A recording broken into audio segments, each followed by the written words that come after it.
Dear friends, welcome to Biology Made Easy. In the previous 5 to 6 videos, we have discussed the principles and processes of biotechnology. But from today onwards, we will discuss the applications of biotechnology.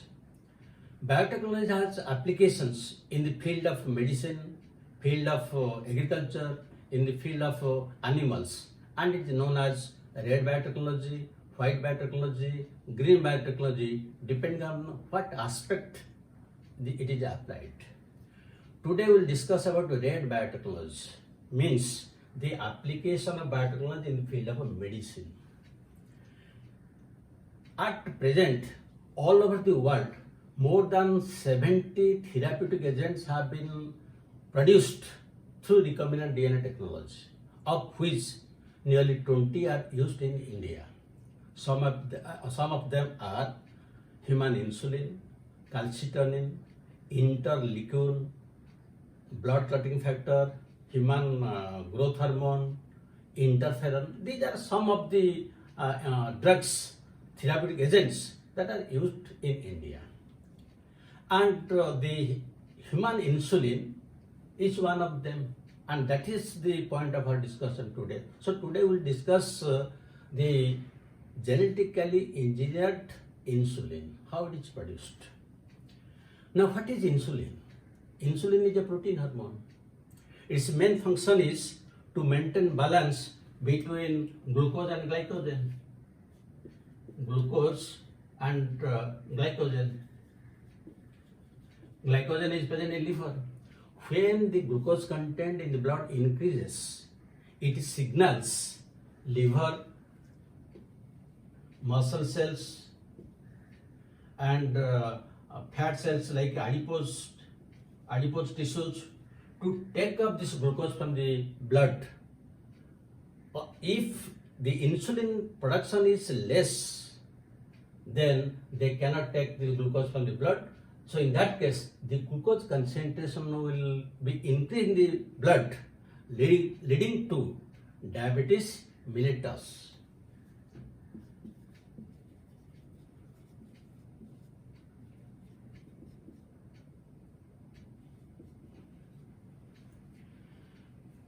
So, where this insulin is produced? In our body, there is one organ, pancreas. In pancreas, there are some cells, islets of Langerhans.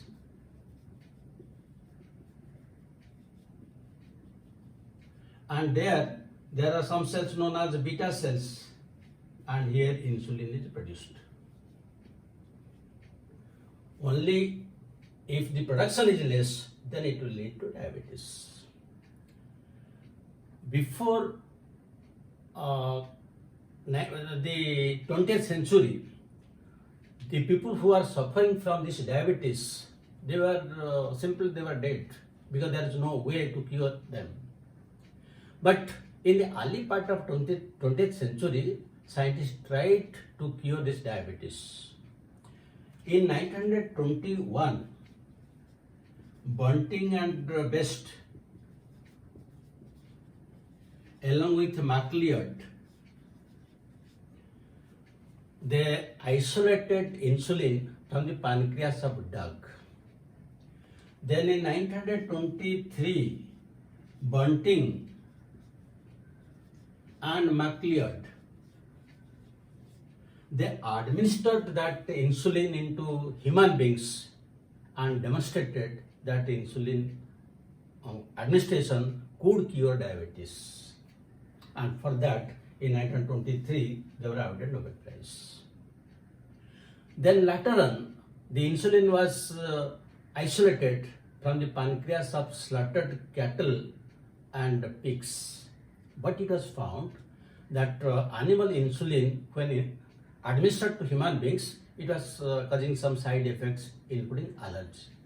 The reason behind it is, in insulin there are two chains, and in case of animals, A chain has 22 amino acids and B chain has 31 amino acids, whereas in human being, A has 21 and B has 30. Due to this difference, it was causing allergy.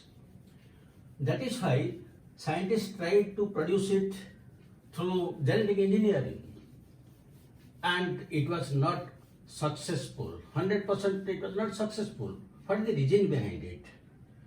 The reason behind it is the insulin, when produced in the body, it is produced in the form of proinsulin. This is one A chain, this is a B chain, and this A and B chain are connected by another peptide. This is known as C-peptide.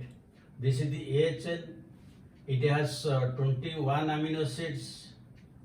This is the B chain. It has 30 amino acids. This is the C-peptide. It has 35 amino acids. This is known as proinsulin.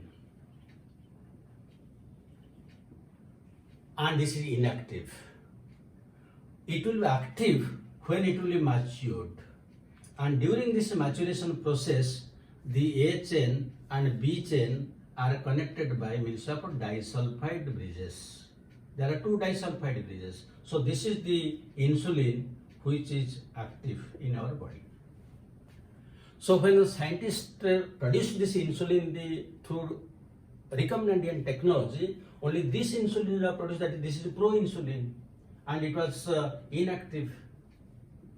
So how to produce this active insulin? It was a problem. And at that time, one American pharmaceutical company known as Elli Lilly came to the rescue of human beings. What this company did, it isolated the insulin gene from the chromosome. The insulin gene lies in the short arm of 11th chromosome. In the 11th chromosome, the short arm is there, this is the 11th chromosome, and the short arm, the insulin gene is there. So they isolated that insulin gene and they sequenced it.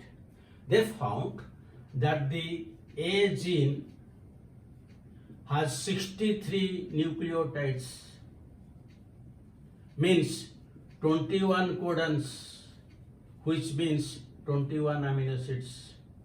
While the B gene, which will produce the B peptide, that has 90 nucleotides, and it will give rise to 30 codons and 30 amino acids. So they sequenced the gene A and gene B for production of the two polypeptides A and B, and that when that gene was introduced in E. coli, that cannot produce insulin, because the genes have introns and exons both. So what they did, this is the A gene, this is the DNA of A gene. Now it was converted to mRNA through HNRA, through processing. Now this mRNA is applied with a reverse transcriptase enzyme. You know that a reverse transcriptase enzyme converts mRNA into DNA. So now DNA is produced first single stranded, then with the DNA polymer double stranded. This is known as cDNA. So this is the cDNA, that means processed DNA for gene A. In the same way, for the gene B, transcribed mRNA, then the reverse transcriptase, then the cDNA for the chain B was produced. Now they multiplied this A and B cDNAs through E. coli. But how the whole thing took place, it is very interesting. Listen very carefully. They took the plasmid from E. coli. Suppose this is A chain and this is B chain. For each one, they took E. coli. And in E. coli, suppose this is the plasmid. In the plasmid, in E. coli, usually there is one large Z gene And that that gene, it usually produces beta galactosidase. So here there is beta galactosidase, and here also there is beta galactosidase.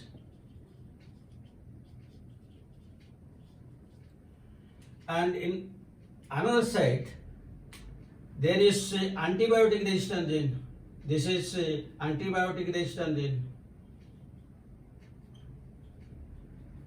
And here also antibiotic resistant gene is there. Now, the A DNA and C DNA, from A chain, they have produced one C DNA through reverse transcriptase. For B chain also they have produced through the C DNA. Now this is C DNA for A and B chain, they were introduced in this plasmid. And it was introduced in such a way that it is tagged with beta galactosidase or LAC-Z gene. That means beta galactosidase and they are linked together. So this is the cDNA for A chain. Similarly, this is the cDNA for B chain. Now, these were introduced in the E. coli. This was introduced in E. coli and this was introduced in E. coli. Now, these E. coli these E. coli bacteria, they were multiplied, they are cloned with the help of a bioreactor. And in the bioreactor, after they multiplied into millions and billions copies, they are extracted. Then there is a downstream processing. After downstream processing, these polypeptide chains are separated. This is the A chain. This is the A1 that is isolated from this bioreactor and downstream processing. This is the B polypeptide that is also isolated from that bioreactor. Now, these two were assembled together. This is the A chain, this is the B chain, and this A chain has 21 amino acids, the B chain has 30 amino acids, and they were joined together by two disulfide bridges. Now, the complete insulin is produced. Now, this insulin which is produced for human beings, this is known as humulin. Humulin means human insulin. And this was released to the market in July 1983. So this is how the genetically engineered insulin was produced, and now by use of it, millions of people are cured from diabetes. But one thing, this insulin cannot be taken orally. Only through the form of injection it can be taken. Why? Because insulin is a protein. If you will put in our mouth, it will be digested immediately by all protease enzymes. That is why usually it is taken in the form of insulin. Now I will give you questions.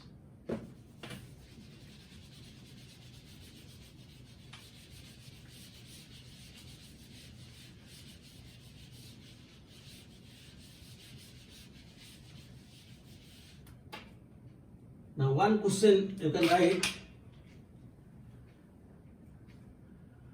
insulin has dash and dash number of amino acids in its A and B chains respectively. So A choice 30 and 21, B choice 21, 30, C choice 31, 22, D choice 22, 31. This is one question. Second question you can take. Insulin is A choice protein, B choice carbohydrate, C choice fat, D choice glycoprotein. So you will be able to answer both the questions. You must have enjoyed the video and you must have gained some knowledge. Thank you very much for watching it and have a good day.